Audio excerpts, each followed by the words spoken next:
Hello' लोगोफोर बे समाव नोंथांमोनजों मोनसे गोनां बाथ्रा शेयार खालामनो नागिरदों आरो बेयाव साफ्रोमखौबो मिथिना लानो गोनां दं होननानै आं सानदों। दा बाहाय नुनो मोननाय जादों जे BTR नि सिङाव थानाय आसाम टेट 2019 नि जिहेतु जानानै थांनाय आसाम टेट बेनिनो पास जानाय बिजाथिफोरा खुद्रिखांदों आरो मोनसे खौरांगिरि मेल खुंदों आरो बेनि गेजेरजों बिथांमोनहा मा बाथ्रा फोसावनानै लादों नोंथांमोननि सिगाङाव बेखौनो शेयार खालामनो नागिरदों जे बिथांमोनहा थांनाय 2019 मायथाइयावनो टेट आनजाद उथ्रिसारदोंमोन नाथाय बिनि उनावहाय आसामाव खेबनै थिसनलांखांबाय नाथाय बिनि उनाव BTR आव दासिमबो खेबसेबो थिसननाय जायाखै अदेबानि बेनि उनाव खुंजानाय हाइ स्कुलनि टेट बेखौसो खुंनानै थिसननाय जादों नाथाय प्राइमारि लेभेलनि LP एबा UP मोननैनिबो जेबो थिसनथाइनि राहा गैया अदेबानि बिनि थाखाय थांनाय 2021 मायथाइनिनो जुलाइ दाननि 28 अक्ट' खालि मोनसे नटिफिकेसन ओंखारदोंमोन। बे नटिफिकेसनाव बिथांमोनहा एप्लाइ खालामनायनिबो होदोंमोन बेनि गेजेरावहाय गासै 427 सा LP हिसाबै 347 आरो UP हिसाबै 80 सा बिजाथिफोरनि थाखाय सार्कुलार ओंखारनानै होदों नाथाय बे सार्कुलार ओंखारनाया PTC आव थानाय टेट पास जानाय बिजाथिफोरनि थाखाय बियो गोजोनथाव नङा।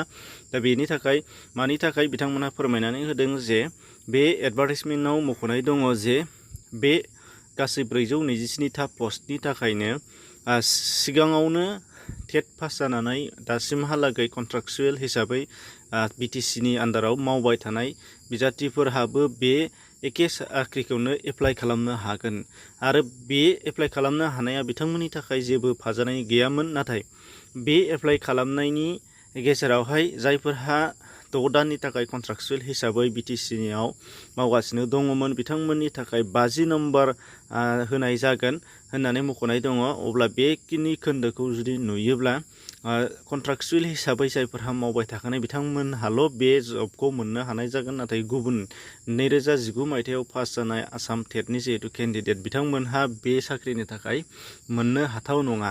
दा बेनि थाखायनो बिथांमोनहा दुखु मोनदों आरो BTR सरकारखौ खावलायदों जे थाबैनो जेखिजाया माबा मोनसे राहा लाब्रबनायनि गेजेरजों बेनि थाखाय जाहाथे सलिउसन खालामो बेनि थाखाय बिथांमोनहा खावलायदों आरो जुदि बिथांमोनहा बुंबावदों बिथांमोनहा जुदि सरकारा बे राहाखौ खालामनानै होआबा जायखिजाया सुबुंखान्थियारि नेमजों सोमावसारनो थाखाय बिथांमोनहा थियारि जागोन होननानै बिथांमोनहा बुंदों।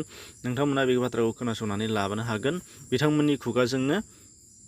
কি দাবী আছে আপোনালোকৰ কি সমস্যাত ভুগিছে এতিয়া? চাওক আমাৰ সমস্যাটো মূলতে হৈছে আমাক নিযুক্তি লাগে। তো কথাটো চাওক 2019 চনত যে অসম টেট অনুষ্ঠিত হৈছিল সেই অসম টেটত আমি জন 2 হিচাপে জন 2 অৰ্থাৎ BTR জন হিচাপে আমি পৰীক্ষা দিছিলোঁ আৰু সেই পৰীক্ষাত আমি বহুত কষ্টৰে আমি উত্তীৰ্ণ হ'বলৈ সক্ষম হৈছিলোঁ। কিন্তু 2019 চনৰ পৰীক্ষাৰ পিছত গোটেই অসমত ইতিমধ্যে 4বাৰ বিজ্ঞাপন আৰু নিযুক্তি সম্পূৰ্ণৰূপে হৈ গৈছে কিন্তু এতিয়ালৈকে BTCত মানে বিজ্ঞাপন যদিও বিজ্ঞাপন দিয়া নাই কিন্তু শেহতীয়াকৈ যি বিজ্ঞাপন প্ৰকাশ কৰিছে 28 তাৰিখ 7 মাৰ্চ 2021 তাৰিখে কিন্তু সেই বিজ্ঞাপনত যিমান প্ৰাৰ্থী আছে সেই প্ৰাৰ্থীৰ তুলনাত নগণ্য সংখ্যক পষ্টহে মানে প্ৰকাশ কৰিছে। গতিকে আমি যি বিজ্ঞাপন দিছে এই বিজ্ঞাপনত আমি জনটোৰ প্ৰাৰ্থীসকল সম্পূৰ্ণৰূপে আনন্দিত নহওঁ কাৰণ এই বিজ্ঞাপনত যিসকল অলৰেডি চাকৰি কৰি আছে কণ্ট্ৰেকচুৱেল হিচাপে 6 মাহীয়া চাকৰি কৰি আছে তেওঁলোকক যোগ্যতাৰ ভিত্তিত বা তেওঁলোকক শিক্ষকৰ মানে এক্সপিৰিয়েঞ্চ হিচাপে তেওঁলোকক 50 মাৰ্ক দিয়া হৈছে। সেইটো ক্ষেত্ৰত আমি আকৌ বঞ্চিত হ'ম বুলি আমি শংকা বোধ কৰিছোঁ। গতিকে আমি এই চৰকাৰখনক প্ৰমোদ বড়ো চৰকাৰখনক আমি অনুৰোধ কৰিছোঁ কাতৰে যাতে আমাক যিকোনো প্ৰকাৰে নিযুক্তি দিয়াৰ ব্যৱস্থা কৰি আমাক অত্যন্ত সমাজত মানসিকভাৱে বা সমাজত মিলি থাকিবলৈ বা সমাজত আমি মানুহ হিচাপে জীয়াই থাকিবলৈ আমাক সুযোগ দিয়ে যেন। অন্যথা আমি চৰকাৰখনৰ বিৰুদ্ধে আমি যিকোনো গণতান্ত্ৰিক পৰ্যায়লৈ যাবলৈ আমি সাজু আছোঁ। আমি ইয়াৰ পিছত যদি চৰকাৰে আমাৰ যিসমূহ দাবী নিযুক্তিৰ ক্ষেত্ৰত যদি চৰকাৰে কোনো পদক্ষেপ নলয় তেন্তে আমি হাংগাৰ ষ্ট্ৰাইক কৰিবলৈ গৈ আছোঁ অনতিপলমে। তাৰ কাৰণে যদি কিবা পৰিস্থিতি বিনিষ্ট হয় তাৰ কাৰণে জগৰীয়া আমি নহ'ম, তাৰ কাৰণে জগৰীয়া সম্পূৰ্ণৰূপে প্ৰমোদ বড়ো ছাৰ হ'ব। কাৰণ আমি BTC পৰিষদীয় নিৰ্বাচনৰ পূৰ্বৰ পৰাই আমি তেখেতক যোগাযোগ কৰি আহিছোঁ। তেখেতক বিভিন্ন মাধ্যমৰ জৰিয়তে হওক তেখেতক মিট কৰি আমি বিভিন্ন মেমৰেণ্ডাম দিছোঁ আৰু তেখেতেও আমাক নিযুক্তি দিয়াৰ আশ্বাস দিছে। কিন্তু শেহতীয়াকৈ যি বিজ্ঞাপন প্ৰকাশ কৰিলে সেই বিজ্ঞাপনে আচলতে আমাক মানসিকভাৱে যন্ত্ৰণা দিছে, মানসিকভাৱে আমাক হাৰাশাস্তি কৰিছে, আমাক ডেঙি চেপি হত্যা কৰাৰ নিচিনা হৈছে, আমাৰ যোগ্যতাক ভৰিৰে মোহাৰি পেলোৱাৰ নিচিনা হৈছে। গতিকে আমি চৰকাৰখনক সময় থাকোঁতে আমাৰ কাৰণে কিবা এটা ব্যৱস্থা কৰিবলৈ আমি অনুৰোধ জনাইছোঁ, অন্যথাই ইয়াৰ পৰিস্থিতি পিছলৈ ভয়ংকৰ হ'ব।